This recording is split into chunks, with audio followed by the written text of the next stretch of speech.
At my daughter's dinner table, her mother-in-law smirked. Some people should know when they're no longer useful. My son-in-law laughed.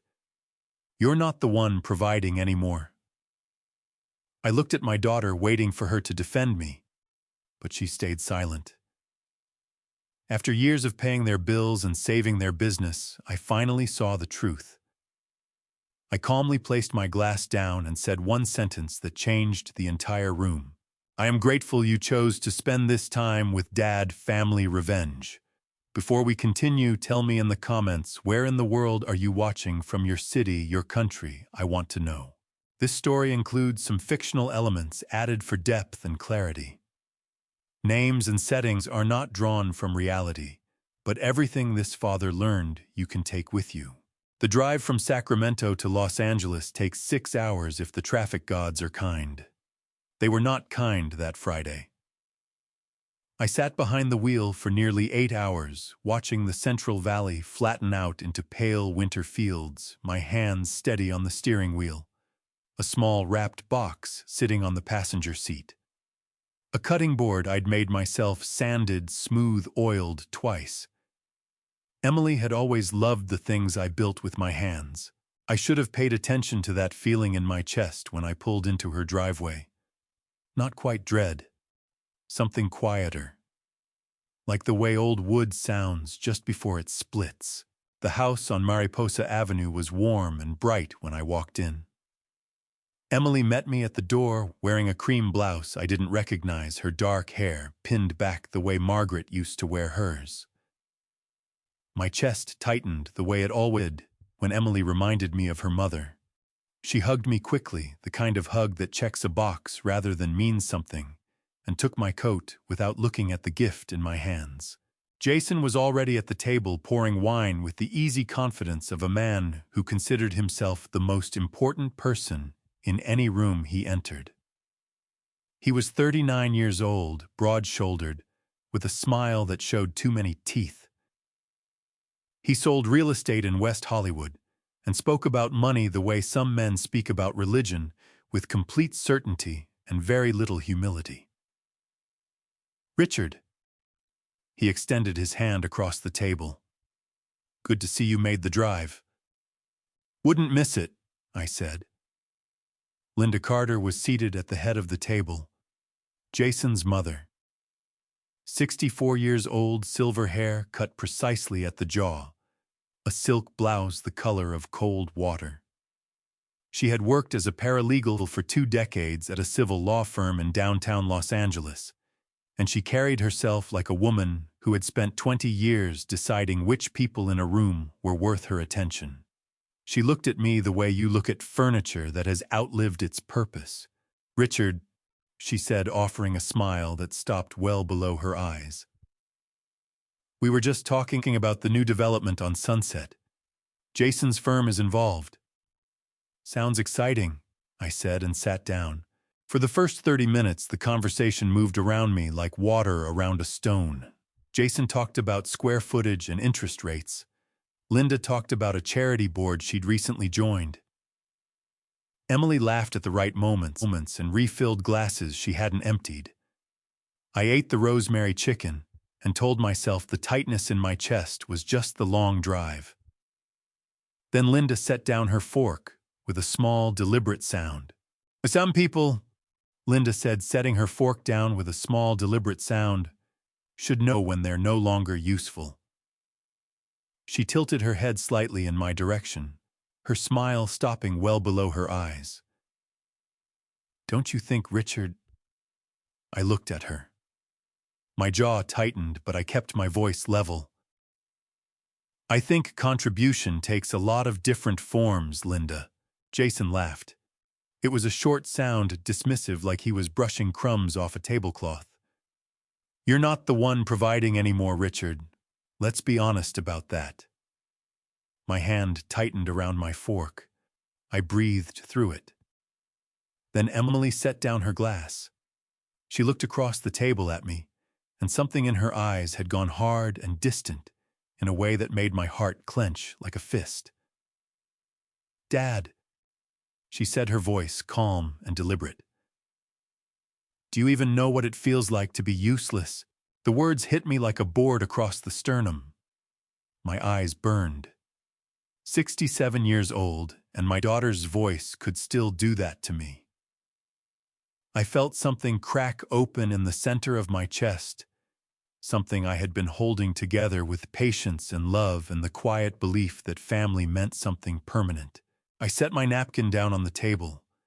My hands were trembling, but I pressed them flat against my thighs so no one would see. I looked at Emily, then at Jason, then at Linda, who was watching me with the cool interest of someone waiting to see how a small animal responds to a corner. I picked up my water glass, took one slow sip, and set it back down precisely where it had been. Then I suppose, I said, my voice quieter than I intended, but steadier than I felt. You won't be needing my help anymore, starting next month. Emily's face flickered. The confidence in Jason's expression shifted into something harder to read. Linda's chin lifted slightly like a woman recalculating. Dad. Emily let out a short laugh that had no humor in it. You're joking. I'm not, I said. I pushed my chair back and stood. My legs felt strange beneath me, like the floor had shifted a quarter inch. I shook Jason's hand because that is what a man does even when his heart is breaking. I kissed Emily on the top of her head and felt her go rigid under my lips. I nodded to Linda.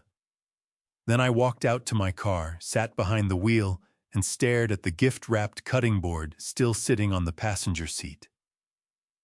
I hadn't even brought it inside. I opened my banking app the way I did every night before bed. Routine. Muscle memory. And there it was, a transaction I did not recognize. $2,200 withdrawn that afternoon from a joint account I had forgotten I'd never closed. My hands were no longer trembling. They had gone completely still. I did not call Emily. I scrolled to Frank's name and pressed call. Frank Delgado showed up at my door at 8 the next morning, with 2 large coffees from the gas station on Riverside Drive, and a laptop tucked under his arm like a man reporting for duty. He was 65 years old, built like a former linebacker, who had discovered a fondness for brisket, with thick gray eyebrows that did most of his talking for him. We had worked side by side in the furniture trade for 35 years. He had been at Margaret's funeral.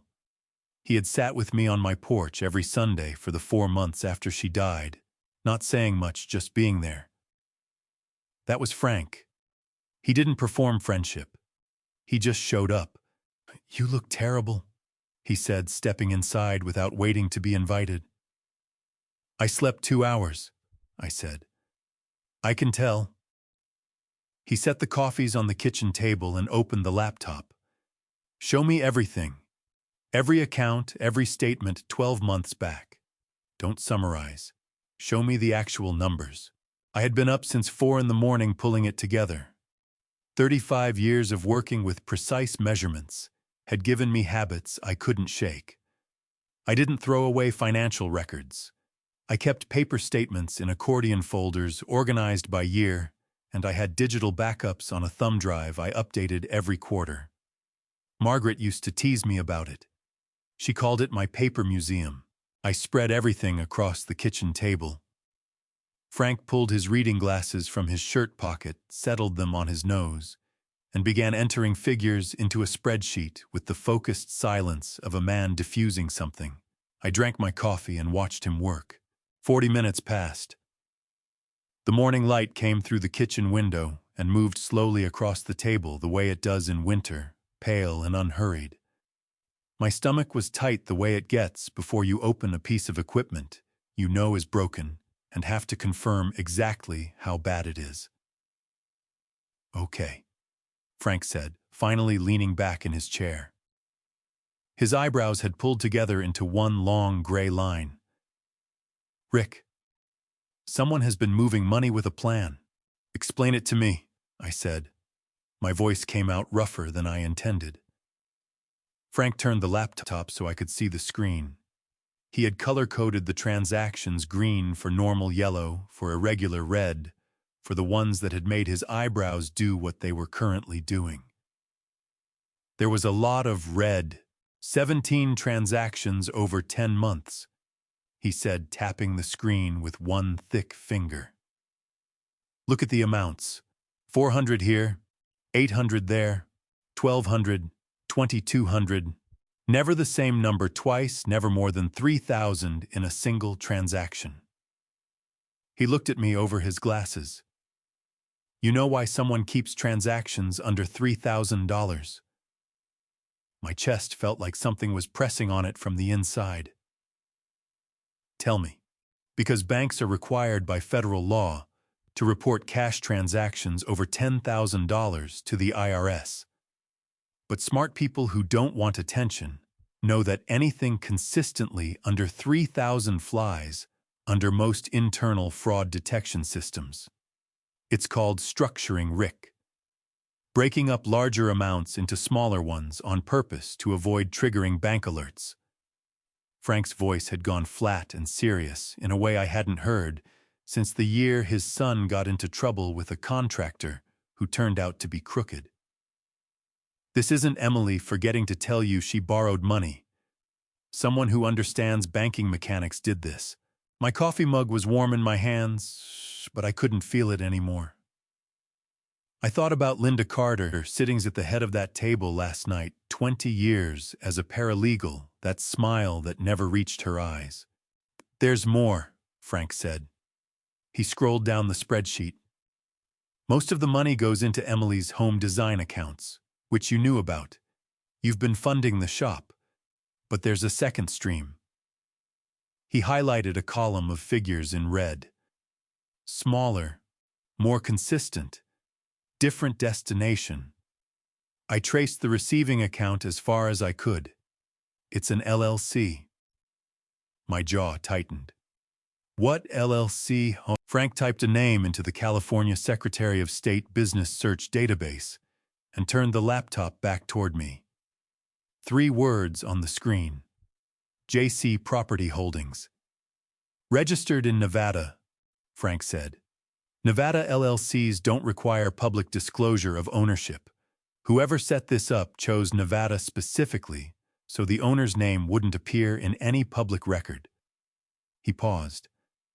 But the registered agent is listed. That part they can't hide.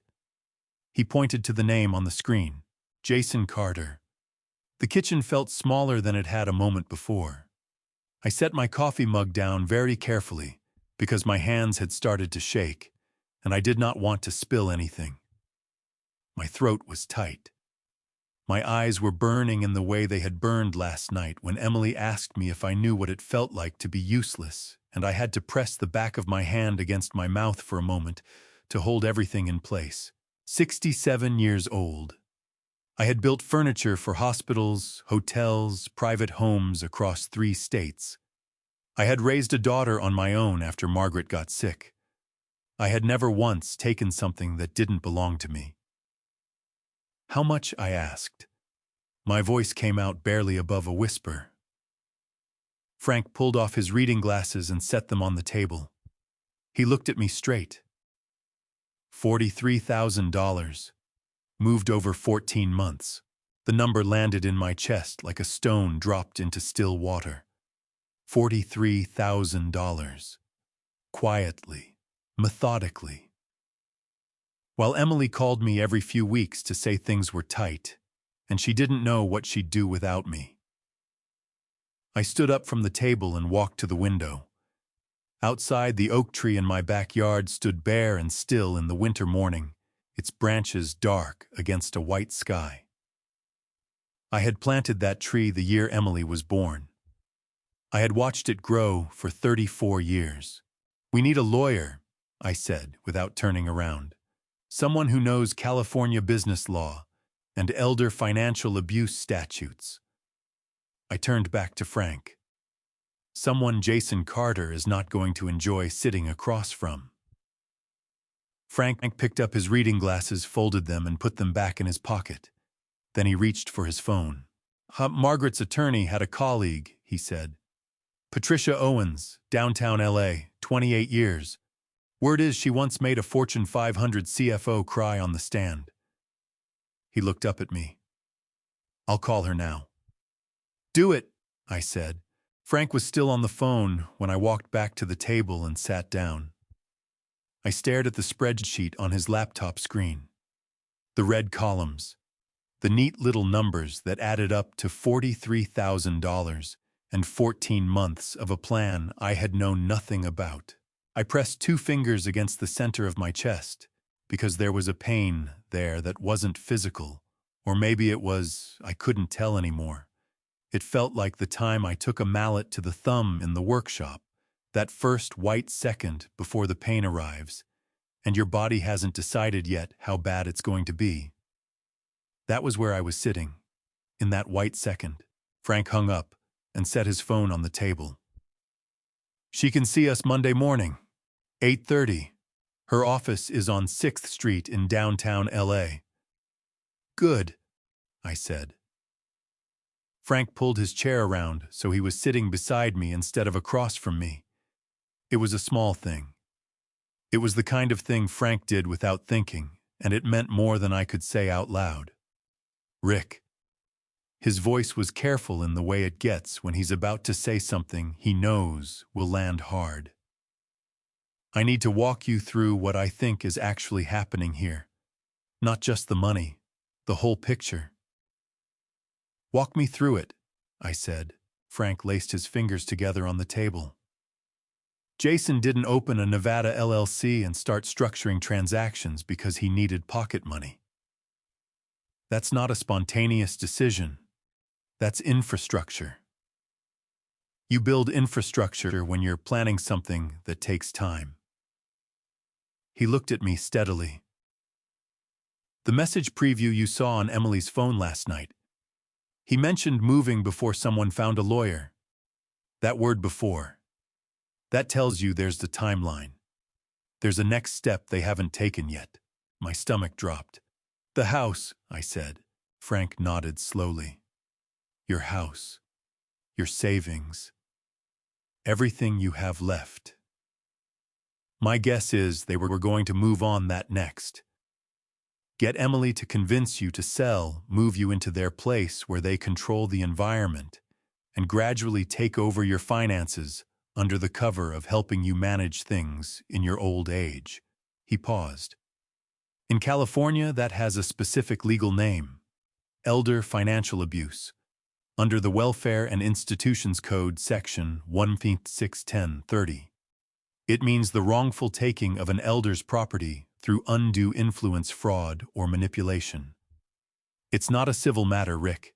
It's a felony. The word felony sat on the table between us like something with weight and edges. I looked at my hands. 67 years old. Knuckles that ached in cold weather. Calluses from 40 years of sanding and shaping and building things meant to last. I thought about the cutting board still sitting on the passenger seat of my car, wrapped in brown paper never carried inside. I had made it from a piece of black walnut I had been saving for 3 years, waiting for the right project. She was going to let them do it, I said. My voice broke on the last word in a way I hadn't planned and couldn't stop. My eyes burned hot, and I pressed my jaw together hard. Emily was going to stand there and let them walk me out of my own life. Frank didn't tell me I was wrong. He didn't offer a softer version of it. He just put one large hand on my shoulder and kept it there solid and steady, while I pulled myself back together piece by piece. After a moment, I wiped my eyes with the back of my wrist and exhaled slowly. Okay, I said. Okay? Frank repeated. I reached across the table and turned the laptop toward me. I looked at the spreadsheet one more time, every red figure, every date, every amount Jason had carefully kept below the threshold that would have triggered an alert. Then I opened the drawer beside the refrigerator where I kept a box of USB drives. I'm going to copy everything, I said. Every statement, every transaction, every number on this screen. I want it backed up in 3 places before we leave for Los Angeles." Frank watched me work. After a minute, he said, "You know what you remind me of right now?" "Don't," I said. "You remind me of the way you used to measure twice before you ever picked up a saw. Every single time. Never once just eyeballed it." I didn't answer, but my hands had stopped shaking. I copied the files labeled each drive with a date and a description and put one in my safe, one in my truck's glove compartment, and one in the inside pocket of my jacket, where I would feel it against my ribs the whole drive down. Then I went to the closet and pulled out my overnight bag. "We leave at 6 Monday morning," I said. "I want to be in her office before anyone else gets there." Frank stood up, tucked his laptop under his arm, and picked up his empty coffee cup. He looked at me for a moment, with those heavy gray eyebrows settled into something that wasn't quite a smile, but was close enough. "Patricia Owens," he said, "is not going to know what kind of client just walked through her door. She showed up on Tuesday afternoon without calling first.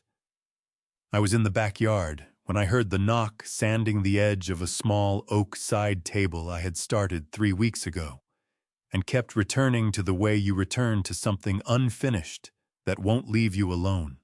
I set the sandpaper down, wiped my hands on my work pants, and walked around to the front of the house. Emily was standing on the porch with her arms crossed against the January cold, wearing a long camel coat I didn't recognize, and boots with heels that were impractical for Sacramento in winter. She looked like she had driven up from Los Angeles with a specific purpose and was working hard to make it look casual. "Hey, Dad."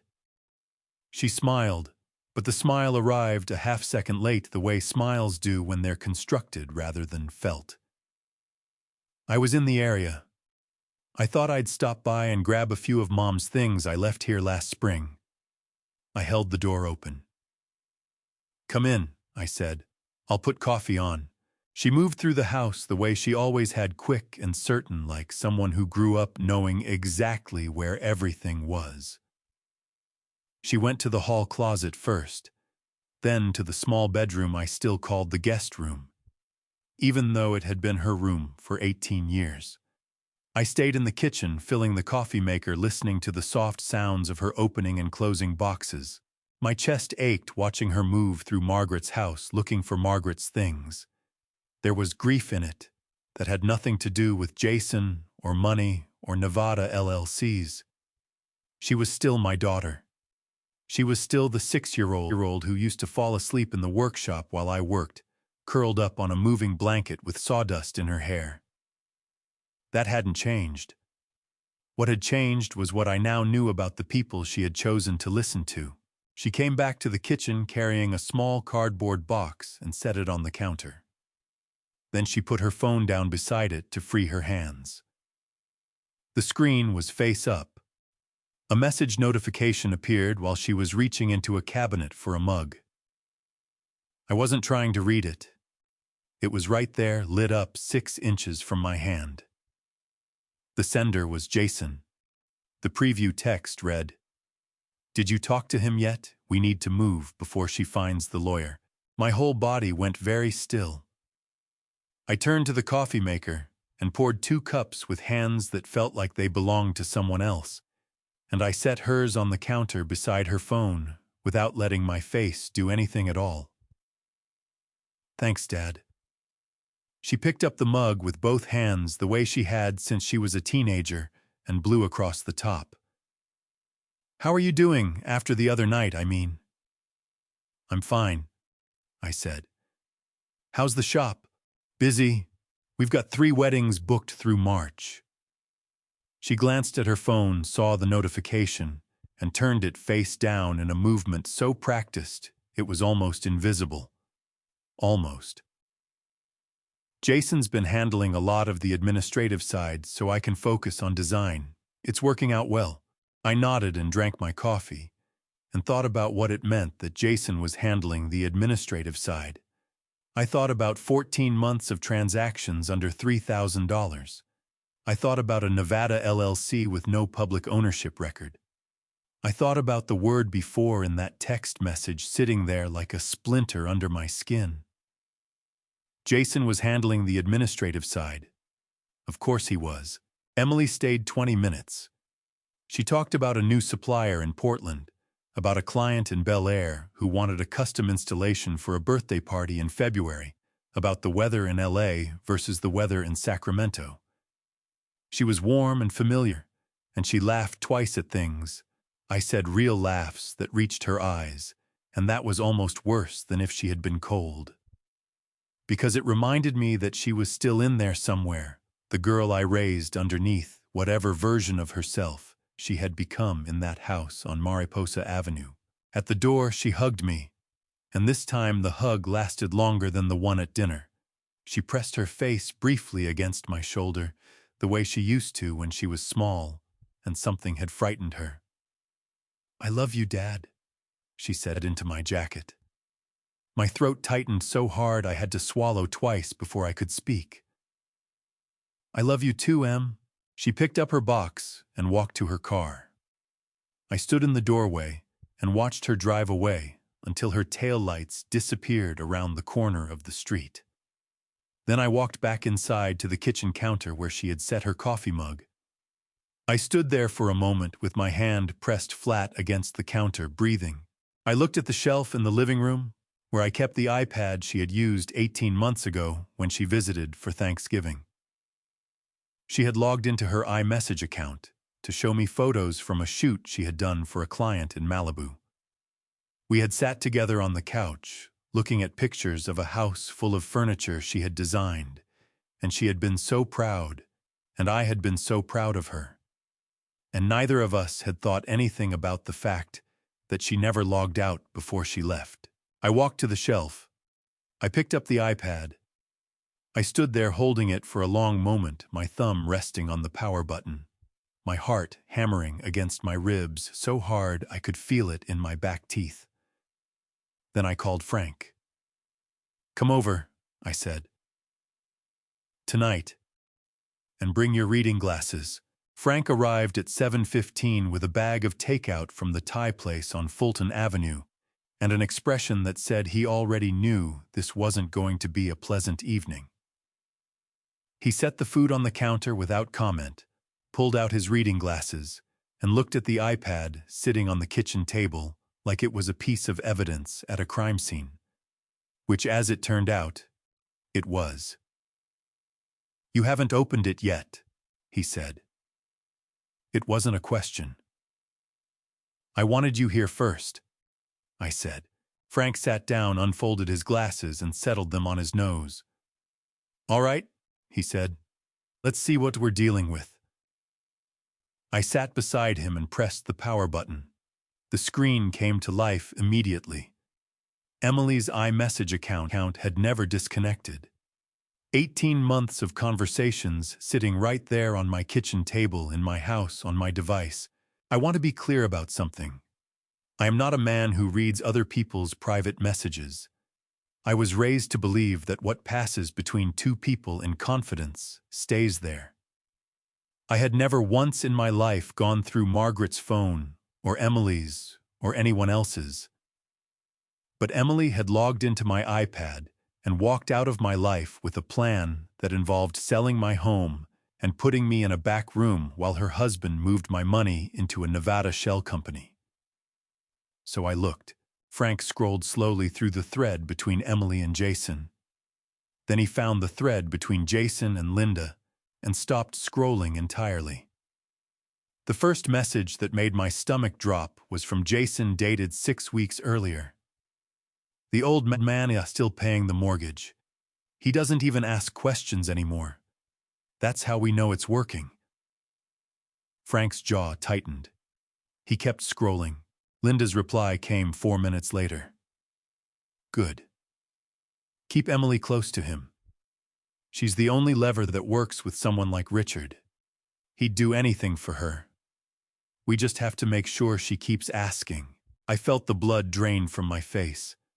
My hands gripped the edge of the table so hard my knuckles went white. and the old scar on my right palm pulled tight the way it does in cold weather. Someone like Richard. 20 words, and I understood exactly how Linda Carter had looked at me across that dinner table for the past 3 years. Frank kept scrolling. He read quietly, his lips pressed together, his eyebrows pulled into that single gray line that meant he was working very hard to stay calm. Then he stopped. He turned the iPad toward me and pointed to a message from Jason dated 9 days ago. He's old. Just make him think it's for his own good. Once we get him into the back room and Emily has signing authority over his accounts, he can't do anything without us. That's when we move on the Sacramento house. I read it twice. Then I stood up from the table because I could not sit still with those words in my body. I walked to the kitchen window and stood there with both hands pressed flat against the counter and my forehead almost touching the cold glass. Outside, the backyard was dark. The oak tree was just a shape against the sky. My chest was heaving. My eyes were burning so badly I had to blink hard 3 times and press my thumb and forefinger against the bridge of my nose to hold it together. 67 years old. I had carried that girl home from the hospital in a car seat I had triple-checked the installation on. I had sat with her through chickenpox and broken bones, and the night Margaret died when she called me from Los Angeles at 2 in the morning, and I drove the whole 6 hours in the dark just to be there when she woke up, and she had handed me to them. Maybe she hadn't understood the full picture. Maybe Jason had shown her only pieces of it, and she had filled in the rest with what she wanted to believe. I didn't know. But she had heard those conversations. She had been in that house. And she had still looked me in the eye at that dinner table and asked me if I knew what it felt like to be useless. "Rick." Frank's voice came from behind me, low and careful. "Come sit down." I turned around. My face was wet. I hadn't noticed until that moment.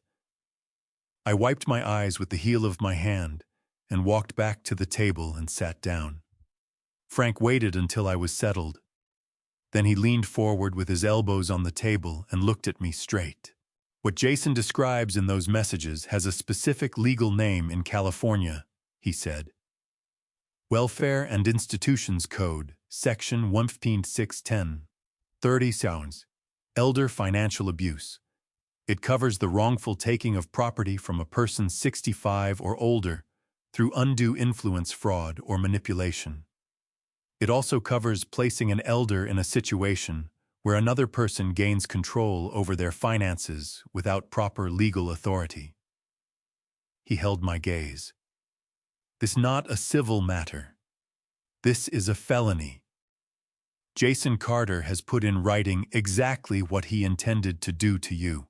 I took a breath that shook on the way in and steadied on the way out. "Can those messages be used in court?" I asked. "Emily logged into your device and never logged out," Frank said. "Her messages synced to your iPad automatically. You didn't intercept anything. You didn't hack anything. You found information on your own property." He paused. "Patricia Owens will need to confirm, but yes. I believe those messages are admissible." I reached across the table and pulled the iPad toward me. I took photographs of every message in both threads, noted the date and time of each one in a small notebook I kept in the kitchen drawer, and saved everything to 2 of the USB drives I had prepared that morning. When I was done, I closed the iPad cover and set it aside. "We leave for Los Angeles Monday morning," I said. My voice had stopped shaking. 6 a.m., Frank nodded. He pushed the takeout containers toward me. "Eat something, Rick. You're going to need to be sharp." I looked at the food. My appetite had been gone since Friday night. But Frank was right. I picked up a fork. 6 a.m., Frank said again quietly, like a promise. "Before I tell you what Patricia found inside that folder, something that even I was not prepared to see, to see, I need to know you are still with me. If you are here, drop the number 6 in the comments right now. Just the number. That tells me this story is reaching you. And if you have ever trusted someone completely only to find out they were not who you believed them to be, you will want to hear what comes next. A quick reminder, this story contains some fictional elements woven in for context and impact. It may not reflect every detail of any single experience, and if this kind of story is not for you, it is completely okay to step away now. No hard feelings at all. Patricia Owens had her office on the 14th floor of a building on 6th Street in downtown Los Angeles, 3 blocks from the courthouse, where she had spent the better part of 3 decades making other attorneys regret their career choices. The waiting room was small and deliberately plain, 2 chairs, a low table with no magazines, a window that looked out over a gray February sky. No diplomas on the wall, no framed newspaper articles. Nothing that said, "Look how important I am." I noticed that immediately and liked her for it before I had even met her. Her assistant showed us in at 8:30 exactly. Patricia Owens was 58 years old with silver hair cut close to her head, and the kind of posture that comes not from effort, but from 40 years of never letting anyone see her uncertain. She was already standing when we walked in, one hand resting on a stack of folders, her eyes moving from Frank to me and back again, with the quick assessment of someone who charges $400 an hour and does not waste a minute of it. "Mr. Hayes," she said, extending her hand. Her grip was firm and brief. "Frank told me the broad strokes. I'd like to hear everything directly from you." We sat down. I talked for 40 minutes. I laid out the timeline from the beginning, the money I had put into the shop, the mortgage payments, the $72,000 that had saved Emily's Home Design LLC 2 years ago, the dinner on Mariposa Avenue, the spreadsheet Frank had built the Nevada LLC, the $43,000, the messages on the iPad. I spoke the way I used to present project estimates to clients, clearly and in order without editorializing. Patricia did not interrupt me once. She sat with a yellow legal pad in front of her and wrote in small, precise handwriting, and her expression did not change. When I finished, she looked down at her notes for a moment.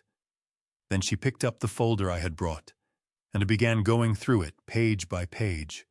Frank caught my eye across the desk and gave me a small nod that meant she's good, just wait. Patricia turned pages slowly.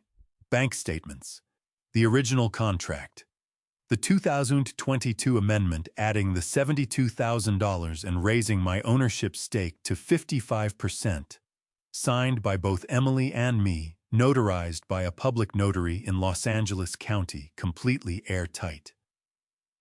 She set that one aside and kept going. Then she stopped.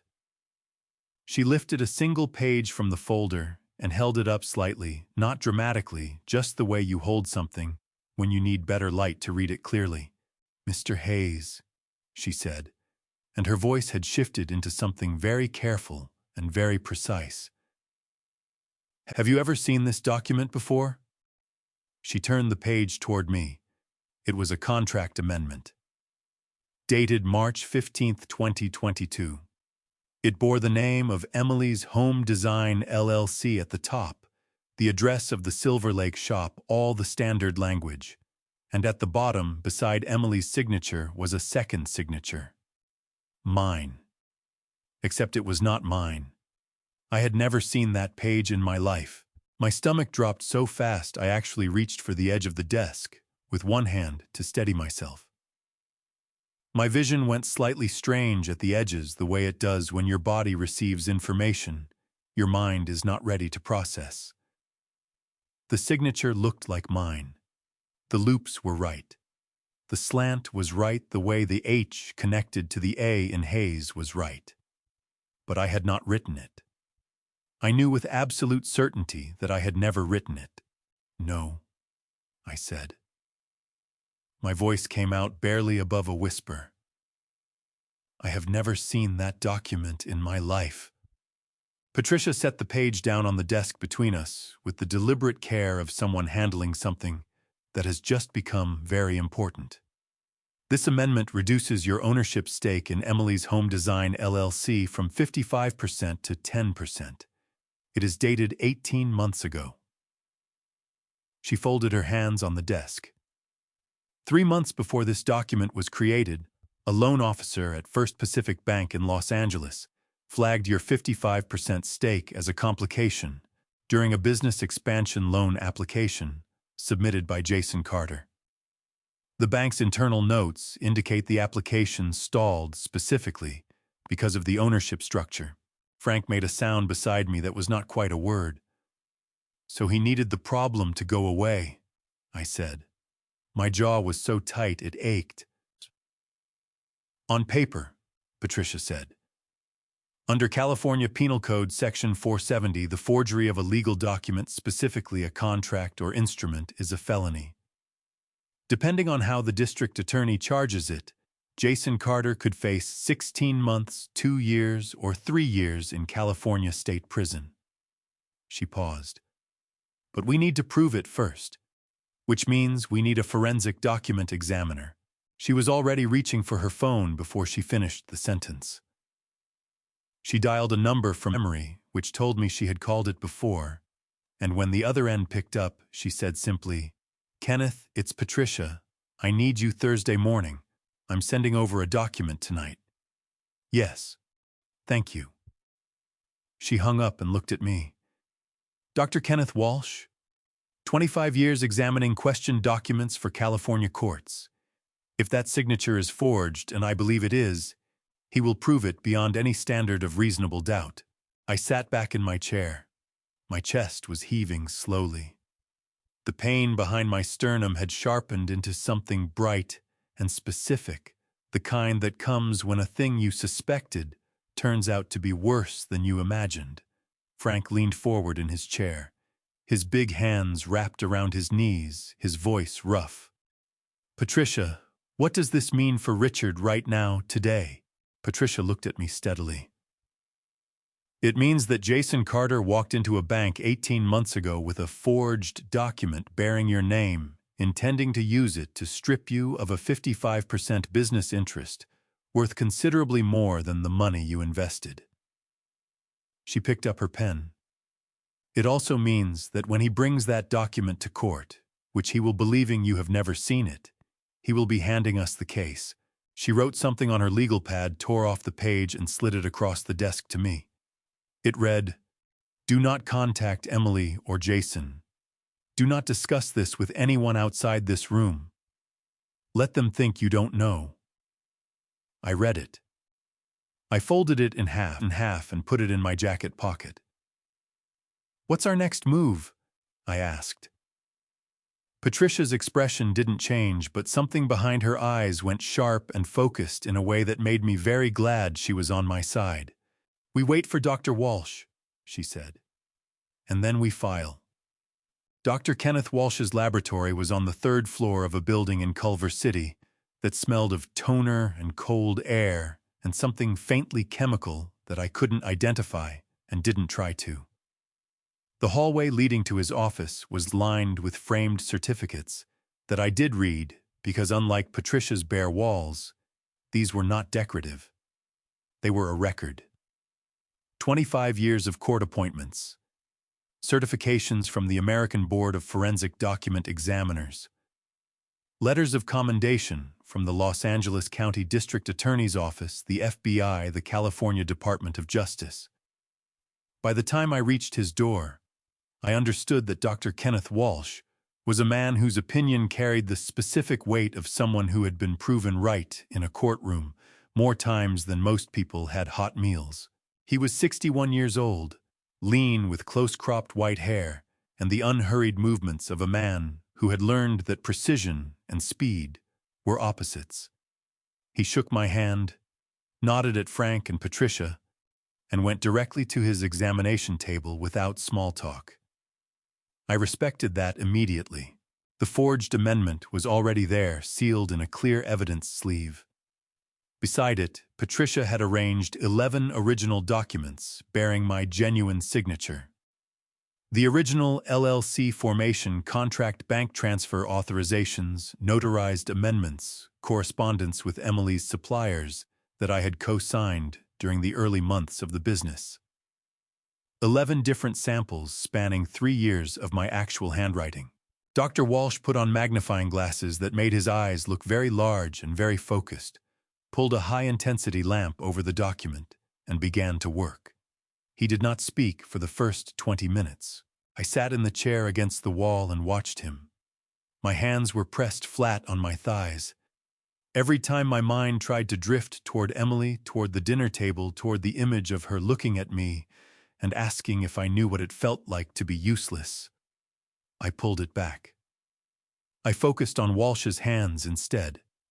The way he moved a measuring instrument across the page, the way he held the lamp at different angles, watching how the light caught the ink.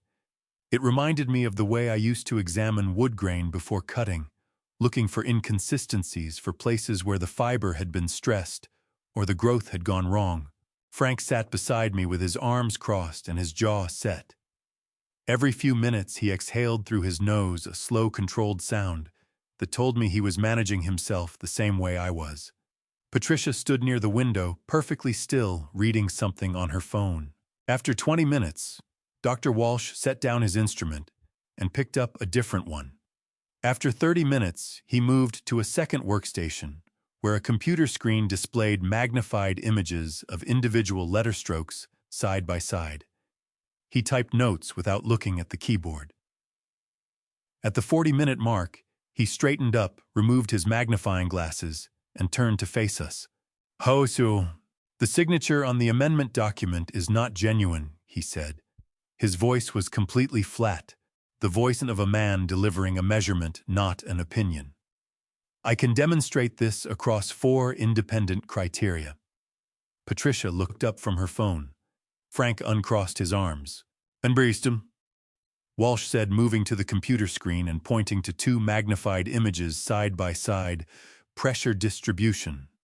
Mr. Hayes, your authentic signatures show consistent pen pressure that is heaviest at the beginning of each stroke and lightens as the hand moves.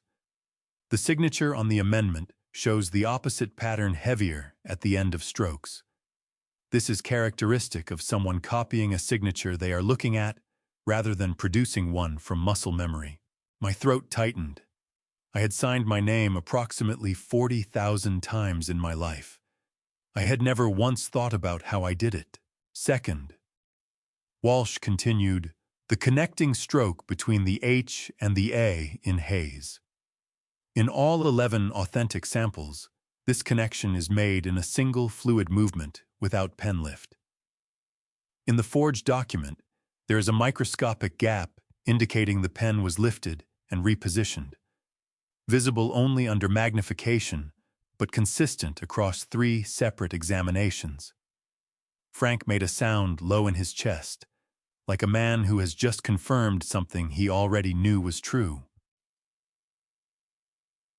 Third, Walsh said ink composition. The ink used in the amendment document contains a chemical formulation that was not commercially available until approximately 14 months ago. The document is dated March 2022, which would be 30 months ago. The ink could not have been used at that date. The room felt very still. Outside, Los Angeles moved through its ordinary Thursday morning traffic and deliveries and people going about their lives. And in here, a man with magnifying glasses was dismantling the most elaborate lie anyone had ever told about me. Fourth, Walsh said, the paper itself shows no aging characteristics consistent with a document 30 months old. No UV fading, no fiber degradation, no handling wear on the fold lines. This document was created recently and artificially distressed to appear older. He looked at me directly for the first time. Mr. Hayes, in my professional opinion, to a reasonable degree of scientific certainty, this document is a fabrication. The signature bearing your name was not written by you. I am prepared to testify to these findings under oath in any California court.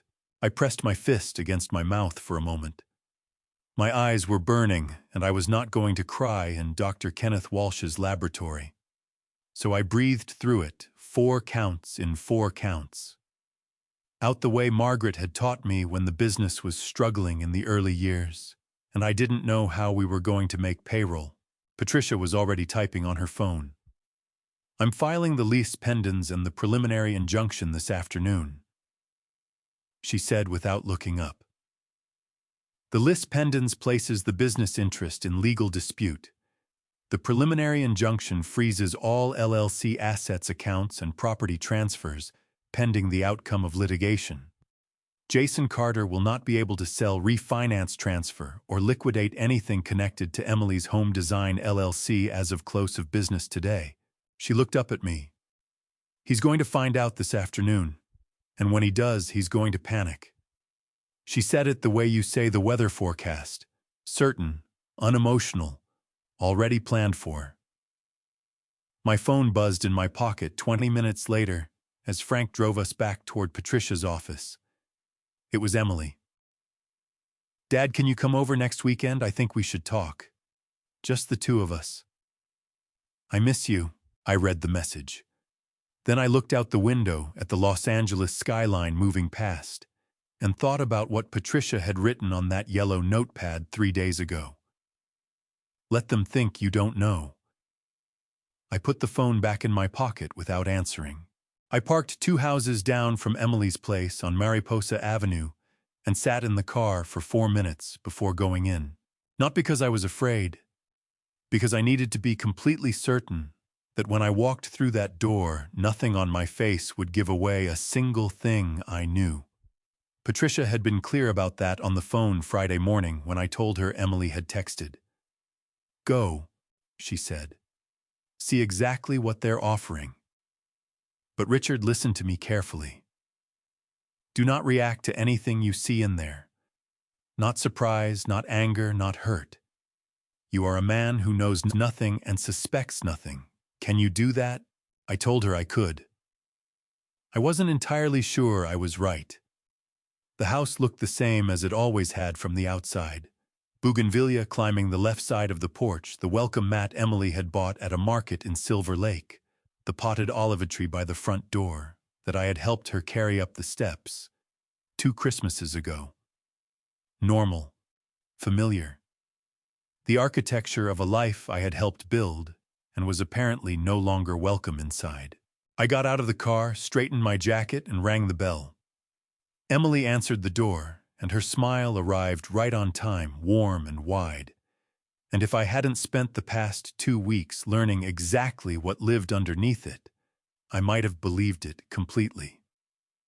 She hugged me at the door, both arms, and I hugged her back the same way I always had, one hand between her shoulder blades, because she was still my daughter, and no amount of what I now knew could make my arms forget that.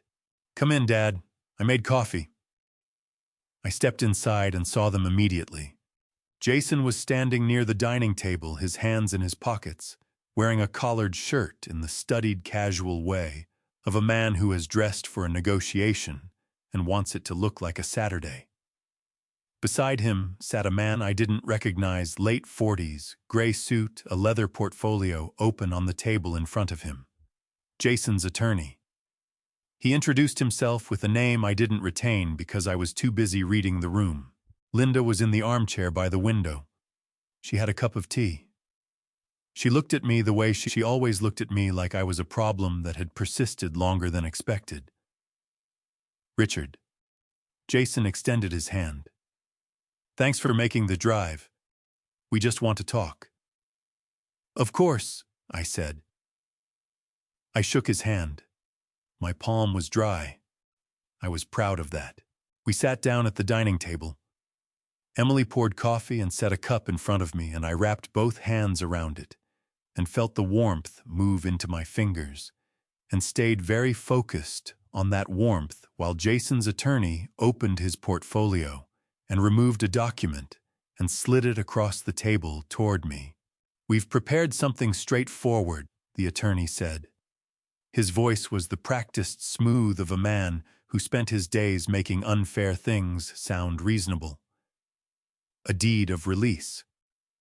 It simply formalizes a mutual agreement that Richard releases any ownership claims against Emily's Home Design LLC in exchange for a clean resolution of any financial disagreements between the parties. Emily leaned forward and put her hand over mine on the table. Her fingers were warm and her eyes were soft, and she said, "Dad, this is just to simplify everything, so we can move forward as a family. You know, that's all I want." My chest ached so badly, I had to concentrate on keeping my breathing even. She meant some of it. That was the part that hurt the most. She wasn't entirely performing. Somewhere underneath the script Jason and Linda had written for her, she actually wanted things to be simple.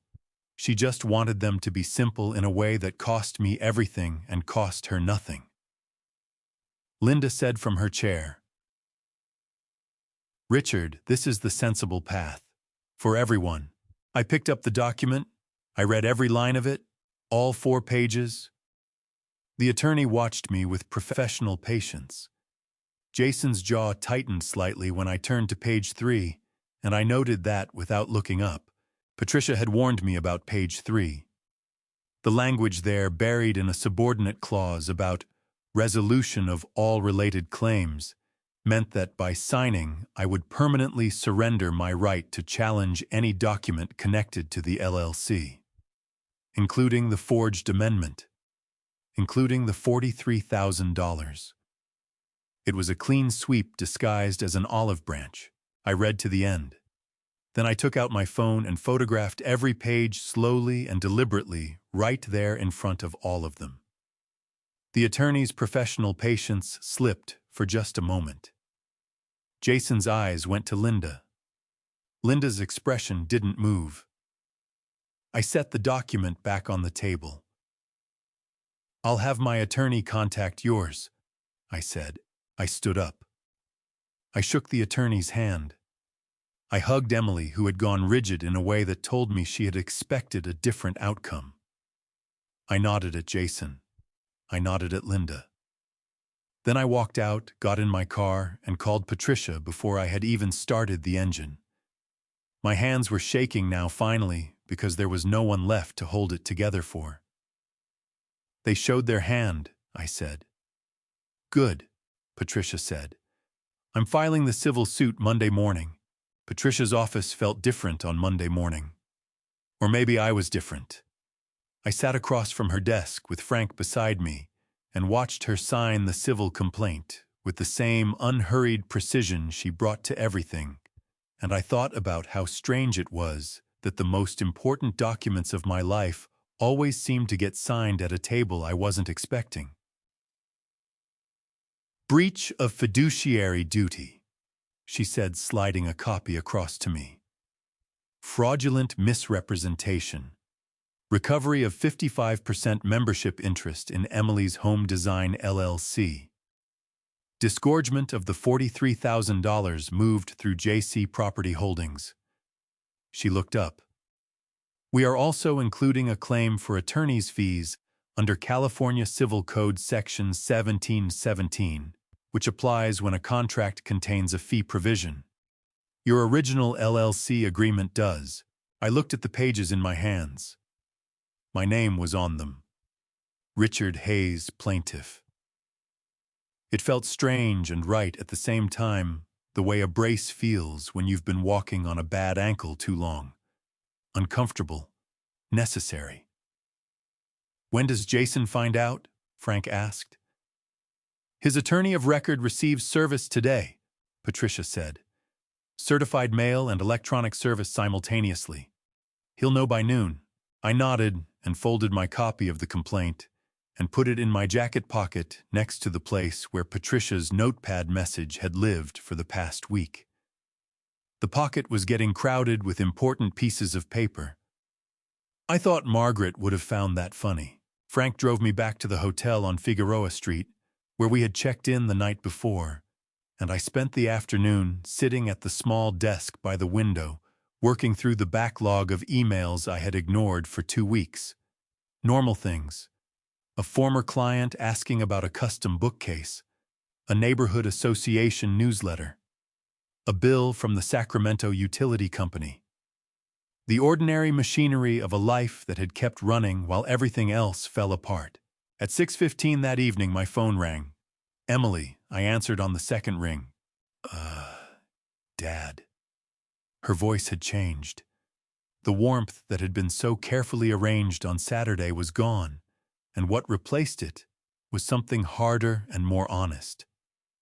A voice stripped of performance, tight with something that might have been fear or fury or both at once. You froze the shop. Do you understand what you've done? We can't process payroll this Friday. I have 3 employees who are going to ask me why their direct deposits didn't go through, and what am I supposed to tell them? I kept my voice level. Emily, the preliminary injunction freezes asset transfers and major financial decisions pending litigation. Payroll from existing operating accounts should not be affected. Your attorney can clarify that with Patricia's office. Don't quote legal language at me. Her voice cracked on the last word, a hairline fracture in the control she was working hard to maintain. You're doing this to hurt me. My chest tightened painfully. I pressed my free hand flat against the desk in front of me and breathed. I'm doing this because someone forged my signature on a legal document and has been moving money from a company I own into a private account for 14 months. That's why Emily. A sharp intake of breath on her end. What private account? What are you talking about? She didn't know. Or she was performing not knowing. In that moment, I genuinely could not tell which one it was, and that uncertainty hurt more than either answer would have. Ask Jason, I said quietly. Ask him about JC Property Holdings. Ask him about the Chase Bank account. And then call me back if you still think I'm the one doing something wrong here. The line went very quiet, not silence. I could hear her breathing fast and shallow the way she used to breathe when she was a little girl trying not to cry and not quite succeeding. Emily, I said. My voice dropped. I don't want to fight with you. I want the truth to come out.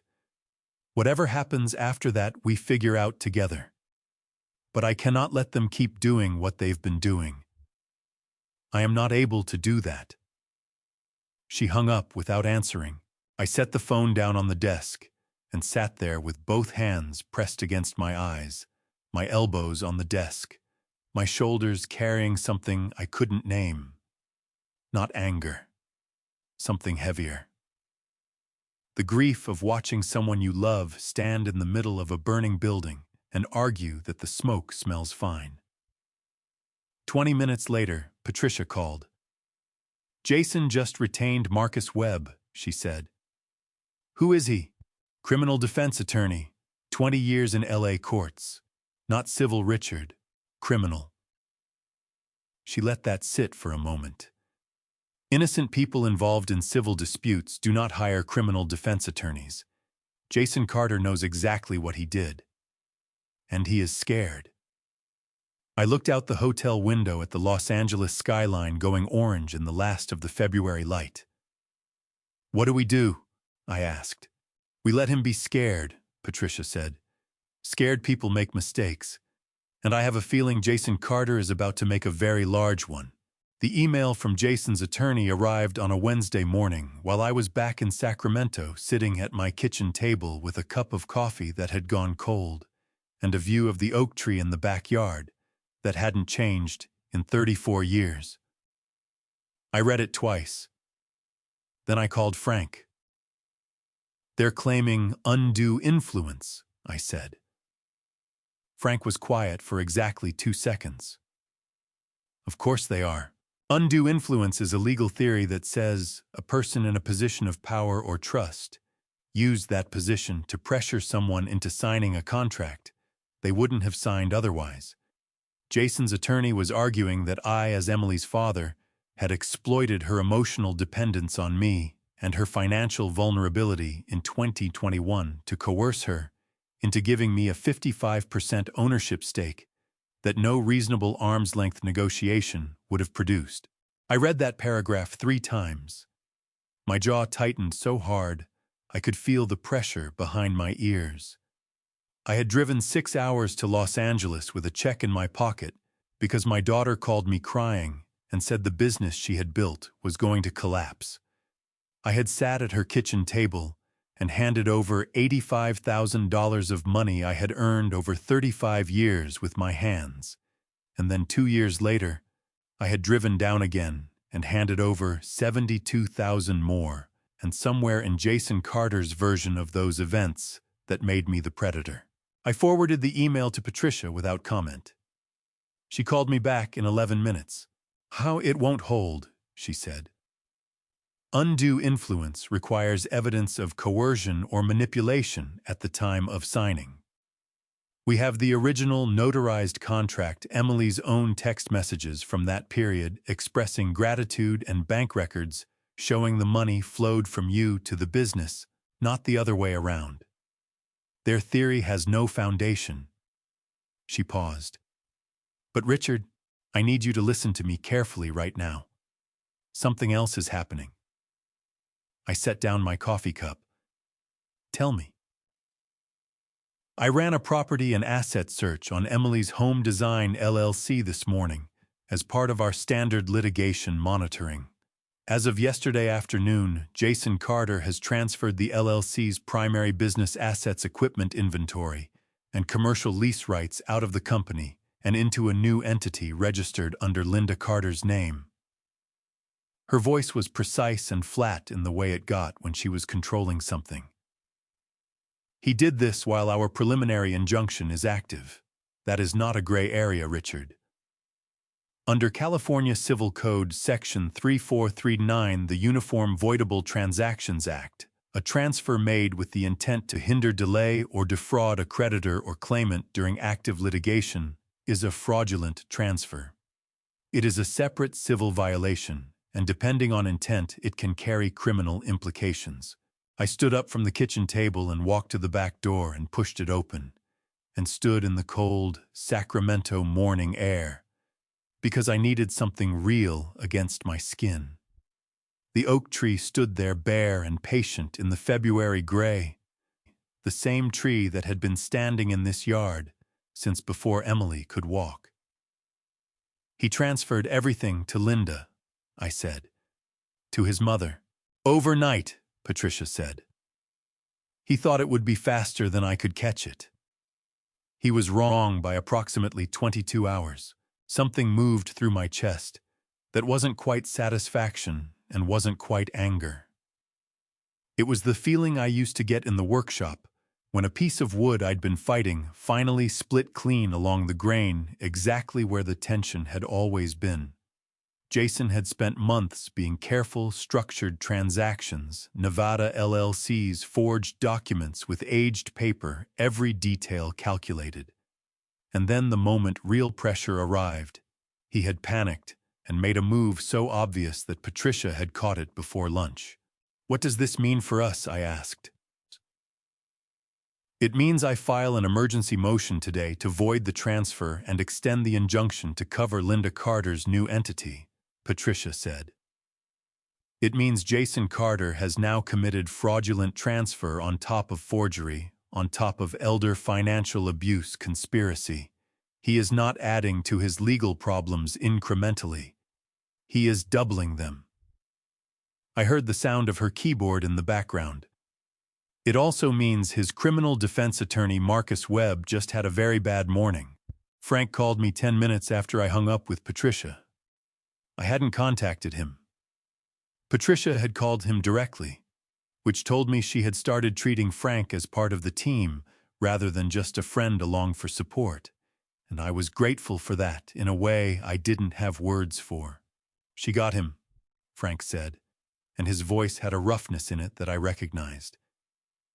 It was the same voice he'd used the year we finished the children's hospital project in Modesto, exhausted and behind schedule and over budget, and we had walked through the finished ward and seen the rooms full of light, and neither of us had said much because there wasn't much to say.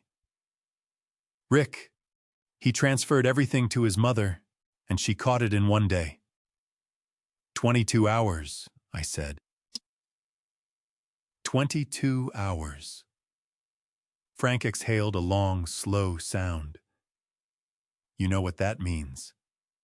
That means Jason Carter is not as smart as he thought he was, and Patricia Owens is exactly as good as I told you she was. I looked at the oak tree through the back door. The bark was dark, with winter damp, the branches completely bare, every fork and joint visible against the pale sky. In spring, it would be full and green, and you wouldn't be able to see the structure underneath. But right now, stripped of everything decorative, the whole architecture of it was clear. Every decision the tree had made over 34 years, written plain in the wood. Patricia said something about Emily's meeting. I said. The family gathering, Frank said. Saturday. You're going? I'm going, I said. What I am about to do next. I had never done anything like it in 67 years. And I will be honest with you, I was not sure I had the right to do it. Before I walk through that door, leave the word justice in the comments. If you believe a man who gives everything deserves to be heard, I want to see how many of you are still here with me. One more reminder before we continue. Portions of this story include fictional details shaped to carry a message worth hearing. The names, the places, none of it points to anyone real. But if you feel this story is not the right fit for you, you are always welcome to find something else that speaks to you better. I mean that sincerely. There were 6 cars in front of the house on Mariposa Avenue when I turned onto the street. Emily's a sedan I recognized as her aunt's from Pasadena, and 4 others I didn't know well enough to place.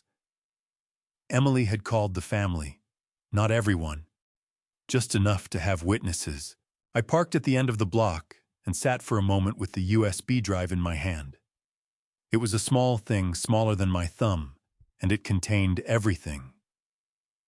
The messages between Jason and Linda, the bank transfer records, the forensic report from Dr. Walsh, $43,000 of evidence and 1 forged signature, all of it compressed into something I could hold between 2 fingers. I put it in my shirt pocket, buttoned the pocket closed, and got out of the car. The front door was unlocked. I let myself in. The living room was full. Emily's aunt and uncle from Pasadena. 2 cousins I hadn't seen since Margaret's funeral. A neighbor couple who had always liked Emily. 3 people I didn't recognize who had the look of Jason's side, well-dressed and watching the door.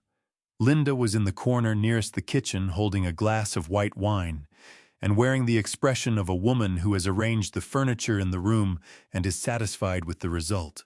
Emily was standing near the fireplace when I walked in. She saw me and something moved across her face too quickly for me to name it. Then she straightened and smiled, and the smile was the performance version, wide and composed and aimed at the room rather than at me. Dad. She crossed to me and kissed my cheek. Her lips were cold. I'm glad you came. Of course, I said. Jason was at the far end of the room. He met my eyes for exactly 1 second, and then looked away, which told me everything I needed to know about how confident he actually was. Emily moved to the center of the room with the practiced ease of someone who had rehearsed this, and the conversations around her quieted without her having to ask. She was good at that. She had always been good at that, filling a room with her presence, making people want to listen. I had been proud of that quality in her for 34 years. Standing there watching her use it against me, my heart contracted so hard I had to press my back teeth together to keep my face from showing it. She told the room a story. It was a carefully constructed story built from true things arranged to produce a false picture. She talked about a father who had always needed to be needed, who had used financial support as a mechanism for control, who had made her feel that every gift came with an invisible invoice she would spend years paying down. She talked about boundaries and autonomy and the difficulty of building an independent life under the weight of a parent who couldn't let go. There were nods in the room. A few of Emily's cousins exchanged glances that told me the story had been previewed before I arrived. Linda watched me steadily over the rim of her wine glass. Jason said nothing. He sat at the far end of the room with his arms folded and let his wife do the work, and I noticed his left knee was bouncing slightly, a rapid, involuntary movement that his crossed arms couldn't conceal. When Emily finished, the room turned to look at me. I let the quiet sit for exactly 5 seconds, long enough that everyone leaned in slightly. Then I stood up. "Thank you, Emily," I said. My voice came out steady and quiet, the voice I used when I was explaining a structural problem to a client who didn't want to hear it. "I'd like to show everyone something. It won't take long." I walked to the television. I found the USB port on the side panel behind the stand, crouched down and plugged in the drive, and straightened up. The television was a 65-inch screen that Jason had mounted at eye level in a room designed for exactly this kind of visibility. He had very good taste in irony. I found the file folder on the drive and opened it. The messages filled the screen. I didn't read them aloud. I didn't have to. The room read them. Jason's words to Linda large and clear against the white background of the message thread. "He's old. Just make him think it's for his own good. Once we have the house and the accounts, he can't do anything without us." Linda's reply. "Use Emily. He'll never say no to her. He never has." The next message. "That's when we move on the Sacramento house." The room was completely still. Not the polite quiet of before, something different. The kind of stillness that happens when 20 people in a room simultaneously recalibrate everything they have just been told. Emily's aunt made a sound that wasn't a word. One of the cousins pushed back slightly in her chair. The neighbor couple looked at each other with the alarmed expression of people who have walked into something much larger than a family disagreement. I looked at Emily. She was staring at the television screen. Both hands had come up to cover her mouth. Her eyes were moving across the words the way eyes move when the brain is refusing to finish processing what they're reading. Going back to the beginning, starting again, hoping the meaning will change. Her hands were shaking against her face. I pulled the USB drive from the television, put it back in my shirt pocket, and buttoned it closed. Then I moved through the room, shaking hands and touching shoulders, the way you do at the end of a long meeting when the business is finished. I got to the front door and opened it. Behind me, I heard a voice. One of Emily's cousins, a woman named Diane, who had known our family for 20 years, her voice tight and precise. "Jason," Diane said. "What is this?" I stepped outside and pulled the door closed behind me. I was 40 minutes north of Los Angeles on the 5 when Emily called. I almost didn't answer. My hands were steady on the wheel, and the highway was dark, and I had spent the last 40 minutes in the particular quiet that comes after something large and irreversible has happened, the kind of quiet you don't want to break, because you're not sure what will come out of you if you open it up again. But I looked at her name on the screen, and I picked up because she was still my daughter, and I did not know how to stop answering when she called. "Dad." Her voice was not the dinner table voice. It was not the Saturday performance voice. It was not even the hard, stripped-down voice from the phone call 2 weeks ago, when she had been furious about the preliminary injunction. This was something I hadn't heard from her in years. Raw, unguarded. The voice of someone who had just had the ground move under them and hadn't found their footing yet. "I'm here," I said. "What are those messages?" She stopped. I could hear her breathing uneven and shallow, and in the background the muffled sound of a door closing, which told me she had left the room, left the people found somewhere private. I saw them on the screen. I read every word standing in our own living room, and I kept thinking I must have misread something, but I didn't. Her voice dropped lower. Jason wrote those messages. Yes, I said. He wrote them to his mother.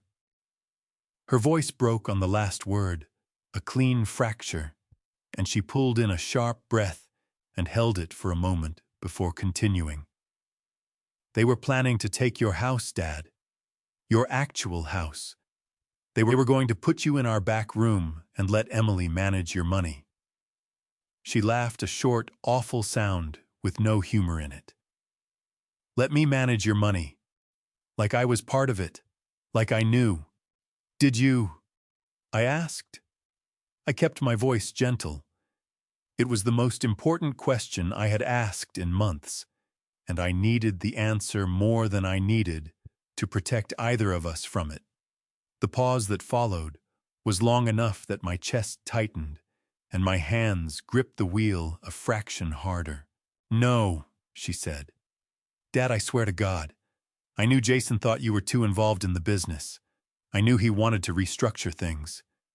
But I didn't know about the account. I didn't know about the house. I didn't know he was doing any of that.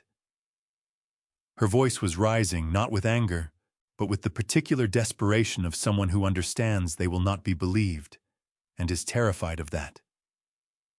I need you to believe me. I drove another quarter-mile before I answered. The highway lights moved over the windshield in slow, orange intervals. I believe you didn't know everything, I said carefully. I think Jason showed you what he needed you to see and kept the rest somewhere you wouldn't look.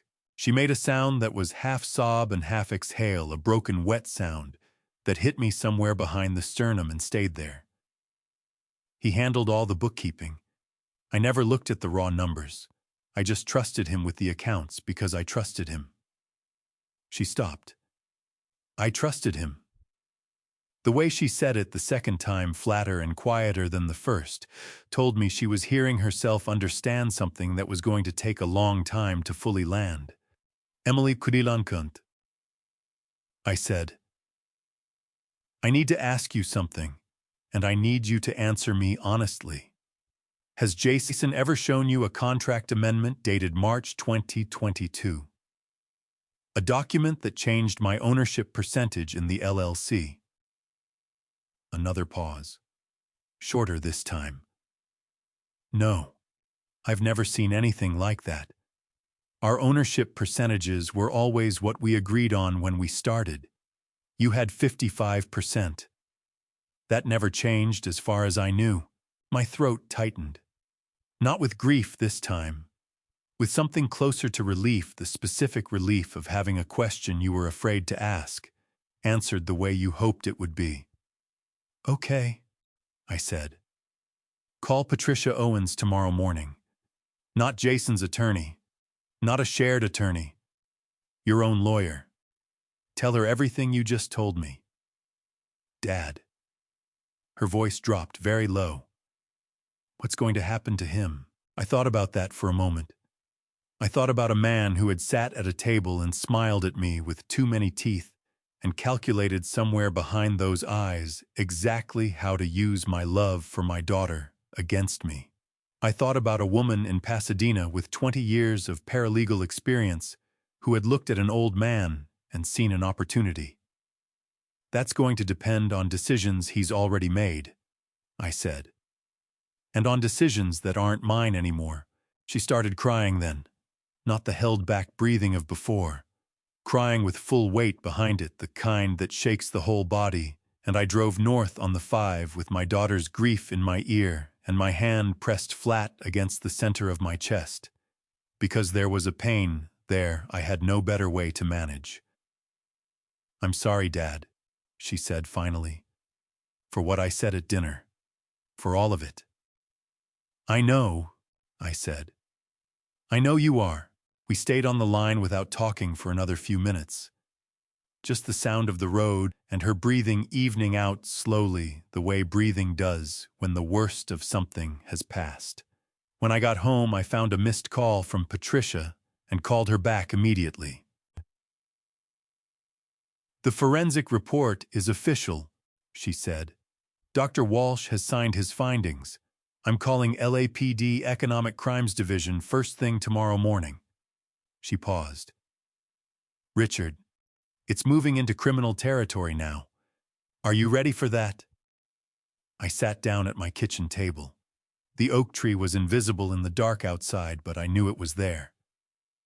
Yes, I said. I'm ready. Patricia called on a Thursday morning in early May. While I was in the backyard, turning soil in the garden bed I had ignored all winter. The shovel hit the cold ground with a clean, satisfying sound, and I had been finding a kind of comfort in that, in the simple physics of blade meeting earth, in the fact that dirt behaved predictably and gave back exactly what you put into it. I pulled off my work glove and answered. It happened this morning, Patricia said. 2 detectives from LAPD Economic Crimes Division went to Jason's office in West Hollywood at 9:15. They were there for approximately 20 minutes. She paused. He was taken into custody at 9:37. I stood in the garden with the shovel handle in one hand and my phone in the other, and I waited for something to move through me. Relief, maybe, or satisfaction, or the particular lightness that comes when something you have been bracing against for months finally resolves. What I felt instead was very tired, not the tired of a bad night's sleep, the tired that lives in the bones, the kind that accumulates over years of carrying something heavier than you let yourself admit. I sat down on the low garden wall and pressed the heel of my free hand against my eye socket and breathed. Richard. Patricia's voice was careful. I'm here, I said. What are the charges? Forgery under California Penal Code 470. Elder financial abuse under Welfare and Institutions Code 1561030. And based on the fraudulent transfer to Linda, the DA is also filing a conspiracy charge, which means Linda Carter is being brought in for questioning today as well. She paused again. Marcus Webb was at the office when the detectives arrived. He's already filed for arraignment. Jason will be processed and released on bail pending trial. This is not over. But the criminal case is now formally open. Linda, too, I said. Linda designed the financial structuring strategy, Patricia said. 20 years as a paralegal gave her enough knowledge to be dangerous. The DA's office takes that seriously. She won't face the same charges as Jason, but conspiracy to commit elder financial abuse is not a minor thing in California. I looked at the turned soil in front of me. Dark and cold and full of possibility, the way garden soil always is in spring before anything has been planted yet.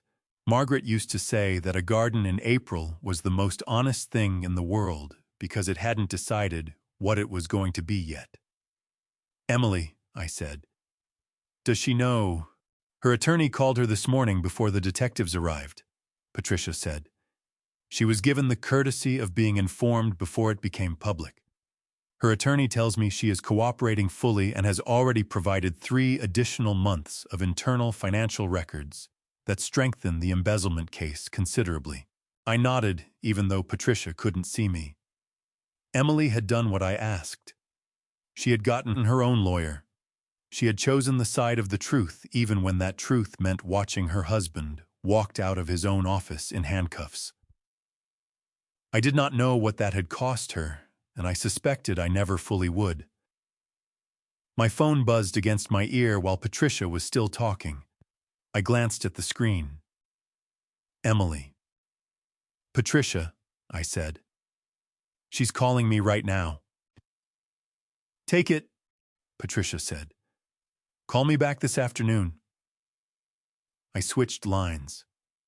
Emily's voice arrived before I had fully registered the call, connecting urgent and cracked at the edges, the voice of someone who had been holding themselves together by will alone and was very close to the end of that particular resource. Dad, they arrested him. They actually arrested him. She wasn't crying yet, but she was close, the words coming out slightly too fast. Her breath audible between sentences. I watched it on the security camera feed from the office. I have a camera in the back office because of inventory. And I was sitting here and I pulled it up, and I watched them walk him out, and I don't know what I'm supposed to feel right now. I don't know what I'm supposed to do. Emily. I kept my voice low and steady. Take a breath. A real one. I heard her try. The breath came in ragged and went out slightly smoother. Your attorney is there with you, I asked. She's here. She's been here since this morning. Good. That's good. You stay with her today. You don't talk to Jason's attorneys. You don't talk to Linda. You don't make any statements to anyone except your own lawyer. Can you do that? Yes. Her voice was thin but certain. Emily. I paused. The garden was very quiet around me, just the sound of a car somewhere on the street and a bird working at something in the oak tree. You did the right thing, giving those records to the investigators. That took courage. She made a sound that was too broken to be a word and too controlled to be a sob. Something in between, the sound of a person absorbing a truth that hurts and helps in equal measure. I have to ask you something, Dad, she said. And I need you to answer me honestly. Ask, I said. Did you know it was going to end like this when you went to Patricia? When you filed everything? Did you know it was going to go this far? I looked at the shovel leaning against the garden wall, at the turned earth, at the oak tree standing bare and patient at the back of the yard. I knew I had to stop pretending the crack wasn't there, I said. I didn't choose where it went from there. The evidence did that. She was quiet for a moment. Then, I'm going to need some time, Dad. Take whatever you need, I said. I'm not going anywhere. After I hung up, I sat on the garden wall for a long time. The morning was cold and bright and completely ordinary. The kind of day that has no interest in the size of what has just happened. A neighbor walked a dog past the front of the house. A delivery truck rumbled down the street. The world continued at its usual pace, indifferent and reliable, and I found that I was grateful for it. I picked up the shovel and went back to turning the soil. The email from Patricia arrived on a Tuesday evening with a subject line that said simply, Chase Bank account read tonight. I was sitting at the kitchen table with a bowl of soup I had made from whatever was left in the refrigerator. The kind of meal you make when eating is something you're doing for maintenance rather than pleasure. I put the spoon down and opened the email. Patricia had attached a 12-page document from the LAPD Economic Crimes Division. A financial investigation report dated that morning, detailing the contents and transaction history of the Chase Bank account registered to JC Property Holdings, LLC, Nevada. I read it slowly, all 12 pages. The account had been opened in November 2022. $43,000 had moved through it over 14 months, transferred in increments that never exceeded $2,900, always slightly below the threshold that would trigger automatic reporting flags.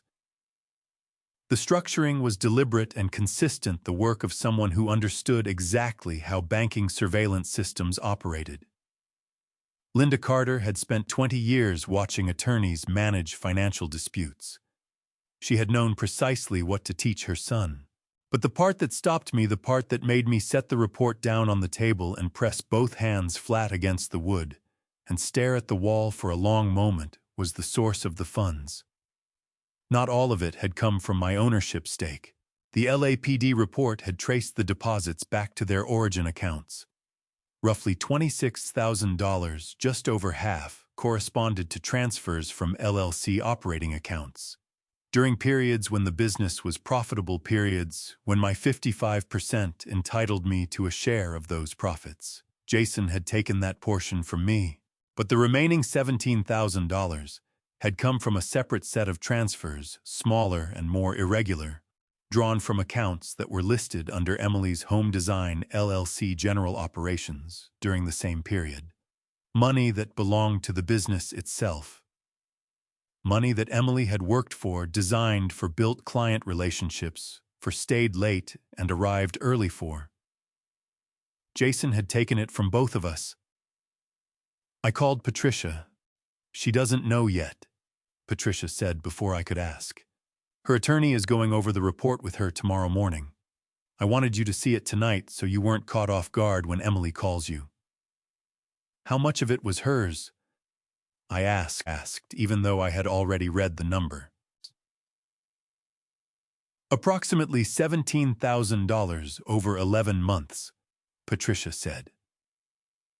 Under California Penal Code 503 embezzlement, Jason had a fiduciary duty to the LLC as a managing member. Taking funds from the business for personal use without authorization is a felony separate from the forgery charge. The DA is adding it to the criminal complaint. I sat back in my chair. The kitchen was very quiet around me. The soup had gone cold. Linda, I said. She taught him the structuring. The detectives who interviewed her this afternoon got further than I expected, Patricia said. She made the mistake of thinking that because she had never directly touched the money, she had no exposure. That's not how conspiracy works in California. Under Penal Code 182, if you advise, encourage, or facilitate a criminal act, you are a party to it. She gave Jason a tutorial on how to move money below reporting thresholds. That is enough. I thought about Linda Carter, sitting at the head of Emily's dinner table with her glass of white wine and her precise silver hair, and her 20 years of watching other people's legal problems from the inside. She had looked at me and seen a man who didn't know the rules. She had been wrong about that in the specific way that very confident people are wrong completely and without suspecting it. Frank called 20 minutes later. I hadn't contacted him. He had a way of knowing when to call that I had stopped trying to explain after 30 years. Patricia sent me the report, he said. Rick, he stole from Emily too. I know, I said. $17,000. Frank's voice had something in it. I rarely heard a tightness that told me he was managing his own anger carefully. She worked herself half to death for that shop. She was in there at 6 in the morning, pulling orders together. I've seen her Instagram. She was proud of that business, Rick. She built something real, and he was skimming it the whole time. I know, I said again. How are you doing? Frank asked. I looked at the cold soup on the table, at the 12-page report beside it, at the kitchen that had been Margaret's kitchen before it became just mine, with the blue curtains she had picked out, and the hook by the back door where she used to hang her garden gloves. I don't know how I'm doing, I said honestly. I thought finding out the truth would feel like something finishing, but it just keeps opening up. That's how it goes, Frank said quietly. It opens up until it doesn't. And then one day, it's done. Emily called the next morning at 8:45, 11 minutes after her attorney's appointment was scheduled to begin, which told me she had asked her lawyer to stop talking the moment she understood what the report said and had stepped outside to call me. Her voice was different from every other time she had called during these months. Not angry, not desperate, not performed. Just hollowed out the voice of someone who has had something they believed in removed from them so completely that they aren't sure what the shape of things is anymore. He was taking money from the shop, she said. My shop, the thing I built. He was taking it. Every month. And I was sitting there designing installations and meeting with clients and thinking we were building something together, and he was just... She stopped. Her breath came in hard and uneven, a sound like someone surfacing from cold water. I can't even finish the sentence, Dad. You don't have to, I said. I trusted him with the books because I thought that was us being a team. Her voice cracked down the middle on the last word. A clean break, and she let out a sound that was pure grief. No performance in it. Nothing held back, just the sound of someone who has realized the person they built their life around was not the person they thought.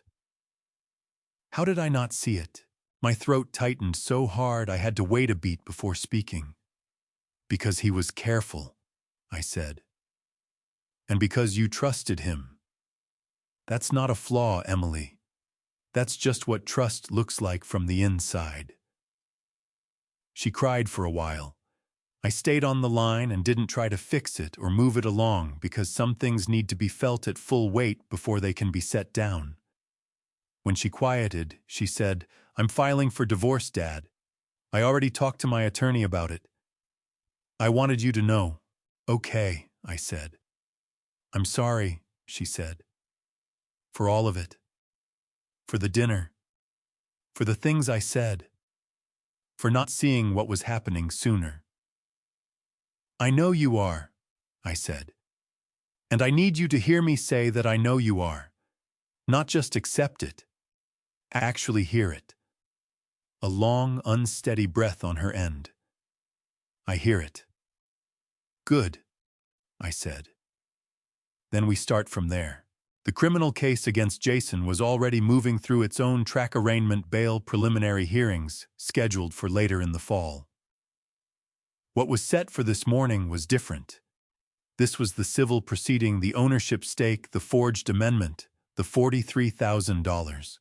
2 separate courts, 2 separate clocks running at the same time. Patricia had explained that to me twice, and I had still needed Frank to draw it out on a notepad before it fully settled in my chest as something I could hold without dropping. The suit was navy blue, and I had worn it exactly once before to Emily's wedding 8 years ago. It still fit, which said something about the kind of life I had lived, mostly physical, mostly outdoors, mostly honest about what I ate and how much I slept. I stood in front of the bathroom mirror in my Los Angeles hotel room at 6:40 in the morning and knotted my tie and looked at the man looking back at me, 67 years old. Hands that showed every year of it. Eyes that had not slept particularly well in months. Ready. Frank drove us to the courthouse on South Hill Street. He parked in the structure across the street and walked with me to the entrance without saying much, which was exactly right. Sometimes the best thing a friend can do is simply occupy space beside you. The courtroom was smaller than I had imagined. Wood paneling, fluorescent lights, the smell of recycled air and old paper. 2 rows of gallery benches behind a low railing. A clock on the wall above the California state flag, its second hand moving in the precise, indifferent way of institutional clocks everywhere. Patricia was already at the plaintiff's table when we came in, 2 folders open in front of her, a yellow legal pad, with notes in her small, precise handwriting, a glass of water she hadn't touched. She looked up when I sat down beside her and said simply, "Good morning," and went back to her notes.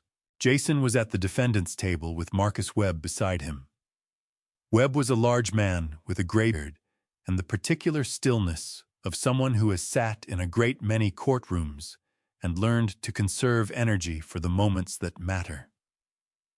Jason wore a dark suit and kept his hands folded on the table and did not look in my direction. His jaw was set in the way of a man working very hard to project composure he does not feel. Linda sat in the gallery behind him, upright, and still her silver hair immaculate. She was facing separate proceedings of her own, and was here, I assumed, because she believed her presence might steady her son. I doubted it was working. Emily sat at the far end of the gallery, separated from Jason's side by several empty seats. She was wearing a dark blouse I hadn't seen before, and her hair was down. When I came in, she looked at me and I looked at her, and she gave me a small, careful nod that carried more in it than most conversations I had that year. The judge entered. A woman, 55 or so, with reading glasses on a chain and the measured movements of someone who had presided over enough human wreckage to have stopped being surprised by any of it. She called the room to order, reviewed the case filing briefly, and invited Patricia to proceed. Patricia stood. She did not perform. She did not raise her voice or lean into drama or pause for effect. She simply presented the evidence in the order it had been gathered, the way you build something structural, each piece placed, to carry the weight of the next. The original LLC formation agreement. My 55% ownership stake signed and notarized October 2021, the forged amendment. Dr. Walsh's forensic report, 41 pages, finding the document a fabrication across 4 independent criteria. The JC Property Holdings transfer records. $43,000, 14 months, structured to avoid reporting thresholds. The fraudulent transfer to Linda Carter. The emergency motion Patricia had filed. The court's own record of the asset movement. The messages between Jason and Linda, printed on plain white paper and submitted as Exhibit 7. The judge read them without expression. Marcus Webb cross-examined Patricia's evidence methodically. He raised 3 procedural objections. The judge overruled all 3 with the efficiency of someone who had already read the briefs. When Webb sat down, the room was very quiet except for the clock. The judge removed her reading glasses and let them hang on their chain. She looked at the plaintiff's table, then at the defendant's table, then down at the documents arranged in front of her. "Well, Mr. Carter," she said. Her voice was not unkind. It was simply clear the way a measurement is clear. "I have spent 19 years on this bench. In that time, I have reviewed a considerable number of financial disputes between family members." She turned a page. "I have not often seen one documented this thoroughly by the injured party." She looked at me for a moment over the rims of her glasses. "I'm ready to issue my ruling," she said. The clock on the wall ticked. Frank's knee pressed briefly against mine under the table. A single solid point of contact that said I'm here the same way it had said I'm here for 35 years. I looked straight ahead and waited. The judge put her reading glasses back on. That small gesture, the deliberate way she lifted them from the chain and settled them on her nose, told me she was about to read from her written decision rather than speak extemporaneously. Meant she had already written it, which meant she had made up her mind before this morning. That thought moved through me like a current, not quite relief and not quite fear, something in the space between the two that had no name I knew. She looked down at the document in front of her and began. "In the matter of Hayes versus Carter regarding Emily's Home Design LLC, this court finds as follows." The room held its breath. "With respect to the ownership interest dispute, the court finds in favor of the plaintiff. The amendment document submitted by the defense purporting to reduce the plaintiff's membership interest from 55% to 10% has been demonstrated through forensic analysis to be a fabrication. It is hereby voided in its entirety. Richard Hayes retains his 55% membership interest in Emily's Home Design LLC as established in the original formation agreement of October 2021. Patricia's pen moved once on her legal pad. A single mark. I heard it distinctly in the quiet. With respect to the financial claim, the court orders Jason Carter to restore $43,000 to the LLC operating accounts within 30 days. Failure to comply will result in contempt proceedings. Jason's hands, still folded on the table, tightened until the knuckles went pale. Marcus Webb wrote something on his own pad without looking up. With respect to the fraudulent transfer, the court voids the asset transfer to Linda Carter in its entirety and extends the preliminary injunction to cover any entity in which Linda Carter holds an ownership or management interest. Linda behind the railing made a sound so small I almost didn't catch it. A single compressed exhale, the sound of a woman who had spent 20 years believing she understood the rules well enough to bend them and had just discovered the precise point at which she was wrong. Finally, this court refers the matters of document forgery, elder financial abuse, embezzlement, fraudulent transfer, and conspiracy to the Los Angeles County District Attorney's Office for criminal prosecution. The evidence presented in these civil proceedings will be made available to the DA's office in full. She removed her glasses, let them hang on the chain, looked at the room over the railing. Court is adjourned. The gavel came down once. Clean. Final. Patricia turned to me immediately and gripped my hand with both of hers, a firm, brief contact that said everything she wasn't going to say out loud in a courtroom. Frank beside me exhaled a long breath that seemed to come from somewhere very deep, a breath he had been holding for months. I stood. My legs were steadier than I expected. I shook Patricia's hand properly, thanked her in a way that I knew was inadequate, and let Frank steer me toward the aisle. At the defendant's table, Marcus Webb was already speaking quietly to Jason. Jason sat without moving, his dark suit immaculate, his face showing nothing I could read. I had once thought he was good at concealing things. Now I understood he was only good at it until he wasn't. Linda had already left the gallery. Emily was still in her seat at the far end of the bench when I passed.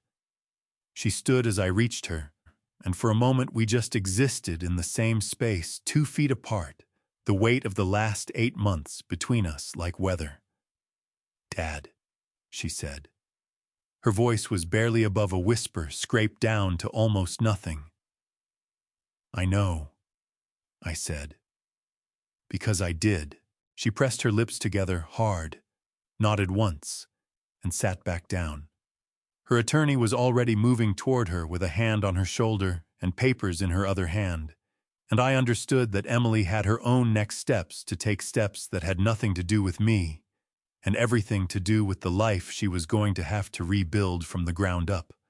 Frank held the courthouse door open, and I walked out into the August heat of downtown Los Angeles. The light was very bright. The kind of flat, hard light that makes everything look slightly more real than it actually is, every edge sharpened, every surface too vivid. I stood on the courthouse steps and let it hit my face, and felt the warmth move into my skin, and thought about nothing in particular for about 30 seconds, which was the most genuine rest I had gotten in months. Frank stood beside me. He didn't say anything. He bought 2 bottles of water from a cart on the sidewalk and handed me one. And we stood there on the steps of the LA County Superior Court, drinking water in the August heat like 2 old men who had somewhere to be and were in no particular hurry to get there. My phone buzzed. "Emily." I looked at Frank. He nodded once. I answered. I stepped away from Frank, moving a few feet down the courthouse steps to give myself space, and put the phone to my ear. "Emily." "Dad." One word. The same word she had opened with every time she had called me during these months. But this time it carried something different in it, something stripped all the way down to the bone. Not anger, not desperation, not performance. Just the word itself, and underneath it, a question she hadn't asked yet. "I'm here," I said. She didn't speak for a moment. I could hear the ambient sound of wherever she was, a parking structure by the echo of it, footsteps somewhere, a car engine starting and moving away. She had found herself a private corner of the world, the same way she had the night she called me from the family gathering, and she was standing in it, trying to figure out how to say something she didn't have the words for yet. I've been trying to figure out what to say to you since I sat down in that courtroom this morning," she said finally. Her voice was steadier than I expected, the kind of steady that costs something to maintain. I watched Patricia put every piece of it on that table. Every document, every transfer, every message. She stopped, drew a breath. "I kept thinking he sat across from you at dinner," He shook your hand. He called you Richard like he knew, like he respected you. And the whole time he was. She stopped again harder this time, and I heard her jaw tighten around whatever word she had been about to use. I can't say what I want to say about him right now. My attorney said to be careful about what I put on record. Despite everything, despite the weight of the day and the months before it, I felt something loosen slightly in my chest at that. It was almost funny. Almost.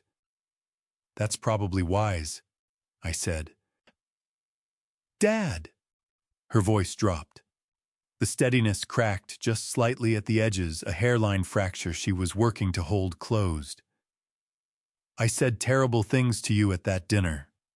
I sat there and I looked at you and I said things that I cannot take back. And I know sorry isn't enough. I know that. But I need you to know that I have thought about that night every single day since it happened. And I will think about it for a long time after this. My throat tightened so hard it was difficult to swallow. I turned slightly away from the courthouse, away from the street and the noise of downtown Los Angeles, and looked up at the sky above the buildings. August blue, flat and vast and indifferent to everything happening below it. I know, I said. I need to ask you something, she said, and I need you to answer me honestly. Not the way you answer when you're trying to protect me from something. Actually, honestly. Ask, I said. The pause that followed was the longest of the entire conversation. I heard her breathing. I heard her gather herself the way I had watched her gather herself as a little girl before she said something she was afraid of. She used to close her eyes first. I couldn't see her doing it now, but I would have bet everything I had left that she was. Am I still your daughter? The question landed in my chest, like something physical.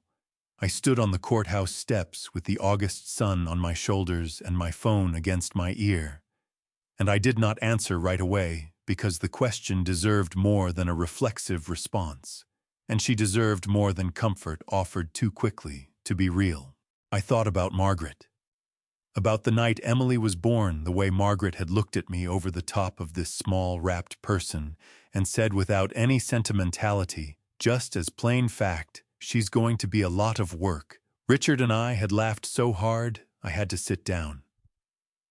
I thought about Emily, at 6 years old, falling asleep in the workshop with sawdust in her hair.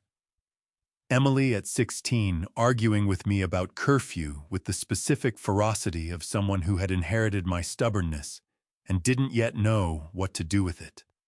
Emily, at 23, calling me from Los Angeles, her voice electric with the possibility of something she was building, and me sitting in this same kitchen in Sacramento, feeling proud in a way that had no ceiling.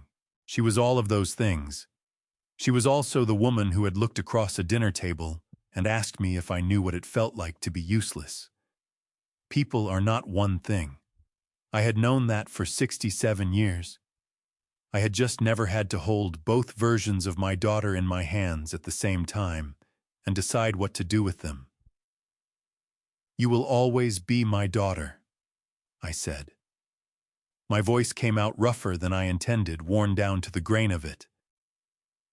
That was never the question. I heard her breath catch. A small, involuntary sound, the sound of someone who had been bracing for a different answer. Then what was? She asked. Whether you knew who your father was, I said. And whether I still knew who my daughter was. I paused. I think we're both still figuring that out. She made a sound then that I had no word for. Not crying, not quite, but adjacent to it, the sound of something releasing that had been held very tightly for a very long time. It went on for a moment, and I let it standing on the courthouse steps in the August heat, not rushing her, not filling the space with reassurance she hadn't asked for. When she found her voice again, it was quieter, smaller. What do we do now, Dad? Right now, I said. Right now you go take care of yourself. You have a lot of things to sort through that have nothing to do with me. and they're going to need your full attention. I looked down at my shoes on the courthouse steps. Good shoes. I had polished them the night before for the first time in years. And I'm going to go somewhere quiet and put my hands on some wood and remember who I am. Okay, she said. The word was very simple, very small, but it was real.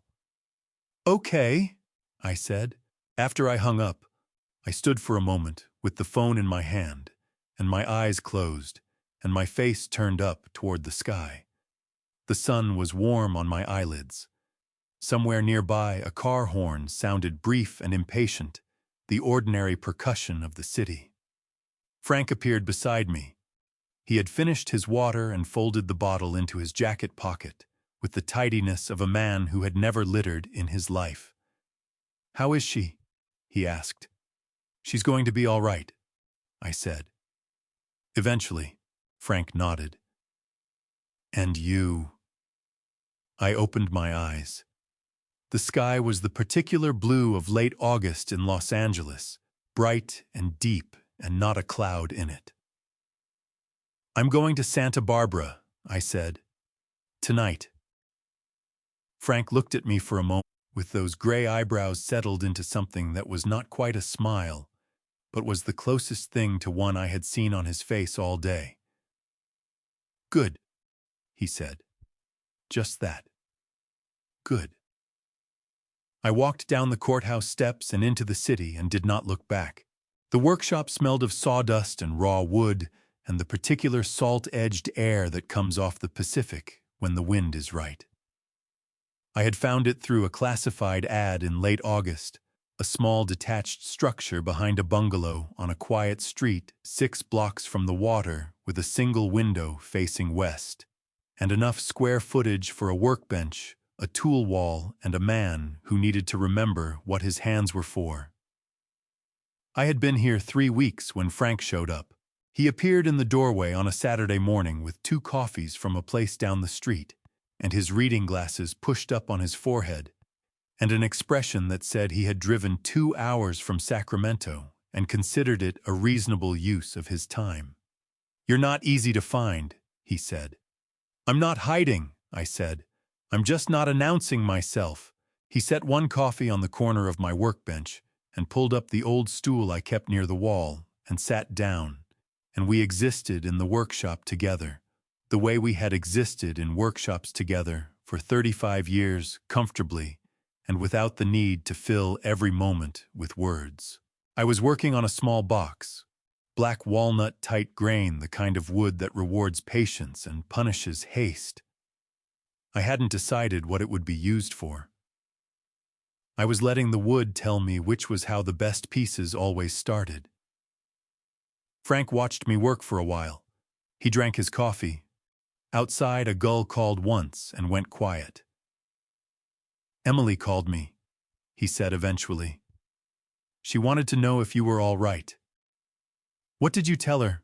I told her you were in a workshop in Santa Barbara making something out of a very nice piece of walnut and you looked better than you had in months." He paused.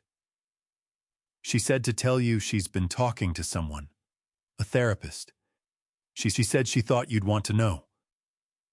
I set down my chisel and picked up the coffee. It was still warm.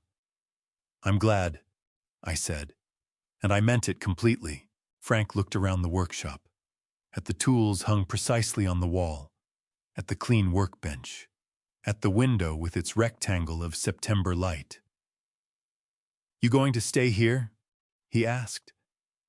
"For a while," I said. "Maybe longer." He nodded as if that were the most sensible thing he had heard in months, which from Frank meant it probably was. I picked up the walnut piece and turned it in my hands. The grain ran in a long, clean curve from one end to the other, a decision the tree had made decades ago, long before I ever touched it. You couldn't change the grain. You could only learn to work with it, to find the shape that was already waiting inside the wood, and bring it out without forcing it into something it was never meant to be.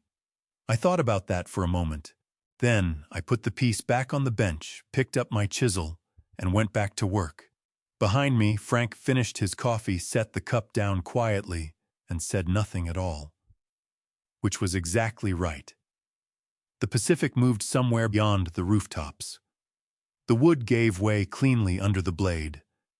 The morning light came through the west window and fell across the workbench in one long, unhurried stripe.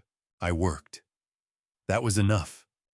For the first time in longer than I could clearly remember, it was more than enough. There is something I have learned that I wish I had understood sooner. Family Stories Revenge does not begin with a courtroom or a lawyer. It begins the first time you let silence replace a boundary and keep letting it year after year because you love someone too much to disappoint them. I spent years believing that giving without limit was the same as loving without condition. It is not. God showed me the difference the hard way. One forged signature, $43,000, and a dinner table where my own daughter asked if I knew what useless felt like. My personal opinion, family drama revenge is never really about the money.